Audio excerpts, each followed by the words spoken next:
Big boss के घर में राखी सावंत सुर्खियां बटोरने का कोई मौका नहीं छोड़ रही है। राखी सावंत भले ही अब अभिनव शुक्ला के साथ फ्लर्ट नहीं कर पा रही हो, लेकिन अब भी लाइमलाइट बटोरने का वो कोई भी मौका हाथ से जाने नहीं दे रही है।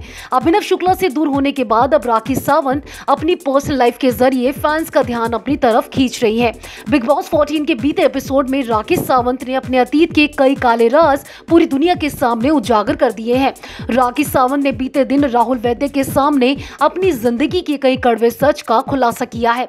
वो बात अलग है कि अपने अतीत के बारे में बात करना राखी सावंत पर भारी पड़ गया। खुद बिग बॉस ने राखी सावंत को दे डाली है वार्निंग। जी हां दोस्तों, बिग बॉस ने राखी सावंत को काफी कुछ सुनाया है। इसके साथ ये भी कहा है कि नेशनल टीवी पर अपने राज खोलने की कोई जरूरत नहीं है। टास्क के दौरान जैसे ही राखी सावंत ने अपने अतीत के पन्ने खोले, वैसे ही बिग बॉस ने ड्रामा क्वीन और राहुल वैद्य को कन्फेशन रूम में बुलाया। बिग बॉस 14 के कन्फेशन रूम में बिग बॉस ने राखी सावंत और राहुल वैद्य से कहा कि आप लोग जो बातें कर रहे थे उनके बारे में अब कोई दोबारा चर्चा नहीं होनी चाहिए।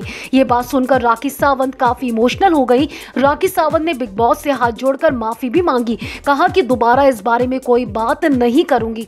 जी हां दोस्तों, टास्क में किसी भी हद तक जाने वाली राखी सावंत को बिग बॉस ने दे दी है चेतावनी। इसके साथ ही ये भी कह दिया है कि अपने अतीत के कोई भी राज नेशनल टीवी पर बताने की जरूरत नहीं है।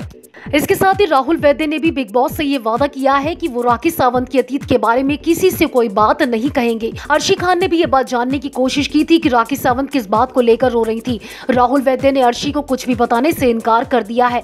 ये बात सुनकर अर्शी खान ने राहुल वैद्य को राखी सावंत का चमचा भी बता दिया।